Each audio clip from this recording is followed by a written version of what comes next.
स्वागत है आपका आपके अपने चैनल देसी खबरों में। सीरियल ये रिश्ता क्या कहलाता है में अब यहाँ पर अरमान ने विद्या की बात मानकर घर छोड़ने का फैसला कर लिया है।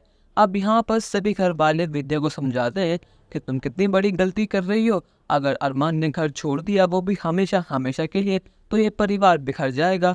पर लेकिन यहाँ पर विद्या कुछ सुनने को तैयार ही नहीं है और विद्या ने अपने आप को एक रूम में बंद कर लिया है। यहाँ पर वो चाहती तो है कि अरमान घर छोड़कर ना जाए, पर लेकिन उसके गुस्से ने उसके प्यार पर पर्दा डाल दिया है। अब यहाँ पर अबीरा अरमान को समझाती है कि इसमें गलती तुम्हारी नहीं बल्कि मेरी है। मैं माँ नहीं बन सकती, इसीलिए माँ मुझसे इतना गुस्सा है। पर लेकिन अरमान तुम फिक्र मत करो, आज नहीं तो कल हम दोनों माँ को बना लेंगे और हम फिर से इस घर वापस आएंगे। और जब तक माँ हमें खुद दिल से माफ़ नहीं कर देती, हम यहाँ पर कभी नहीं आएंगे। तुम्हारा फैसला यही है ना, मैं तुम्हारे हर फैसले में तुम्हारे साथ खड़ी हूँ अरमान। अब यहाँ पर रूही का जो बदला हुआ रूप है, उससे कहीं ना कहीं रूही को बहुत हर्ट हो रहा है कि अरमान अबीरा की शादी में उसने इतना तमाशा करा, इतना ड्रामा क्रिएट करा, पर लेकिन उसके बावजूद आज घर में ये सब हो रहा है। इतनी मुश्किलों के बाद उन दोनों की शादी हुई थी, पर लेकिन शादी के पहले दिन ही उन दोनों को घर छोड़कर जाना पड़ रहा है।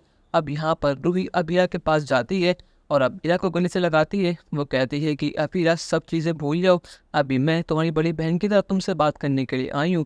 तुम फिक्र मत करना, मैं हर पल तुम्हारे साथ हूँ। मैं जानती हूँ जो मैंने करा उसके बाद विश्वास करना बहुत मुश्किल है, पर लेकिन मुसीबत के समय अपने ही काम आते हैं और तुम मुझे अपना कह सकती हो। यहाँ पर भोली भाली अबीरा रूही के सामने रो पड़ती है और कहती है कि रूही आखिर मेरी गलती क्या है, मुझे बचपन से आज तक प्यार मिला ही नहीं। मुझे मेरी फैमिली का नहीं पता कि वो कहाँ पर हैं, क्या करती हैं, कैसे दिखती हैं। इस दुनिया में सिर्फ मेरी मम्मा थी, अब वो भी इस दुनिया में नहीं रही। फिर मैंने अरमान को सब कुछ माना, अब मेरी वजह से अरमान की पूरी दुनिया, उसका परिवार टूट रहा है। आखिर मैं क्या करूँगी। यहाँ पर रूही कहते हैं कि अबीरा इसमें सिर्फ तुम्हारी नहीं बल्कि गलती मेरी है। अरमान ने मुझसे कहा था कि वो रिपोर्ट मत दिखाना किसी को, पर लेकिन मैंने उसकी बात नहीं सुनी और वो रिपोर्ट माँ के हाथ लग गई, जिसकी वजह से ये सब हुआ। अब यहाँ पर रूही अबीरा को समझाती है कि तुम बिल्कुल फिक्र मत करो, सब चीज़ें ठीक हो जाएंगी। यहाँ पर एक बड़ी बहन की तरह वो अबीरा को संभालती है और यहाँ पर अबीरा भी बहुत रो रही है। पर लेकिन यहाँ पर अब कमरे में आती हैं दादी साहब और अबीरा के सामने हाथ जोड़ कहती है कि अबीरा तुमसे मेरी रिक्वेस्ट है, मैं तुम्हारे सामने हाथ जोड़ती हूँ कि तुम इनका छोड़कर मत जाओ। सिर्फ एक तुम ही हो जो अरमान को मना सकती हो। हम सब ने बहुत कोशिश करी, पर लेकिन अरमान और विद्या सुनने को तैयार ही नहीं है। अरमान ने कहा है कि अगर उसकी माँ उससे बात करेंगी, अगर वो कहती है कि मैं ना जाऊँ, तो वो नहीं जाएगा।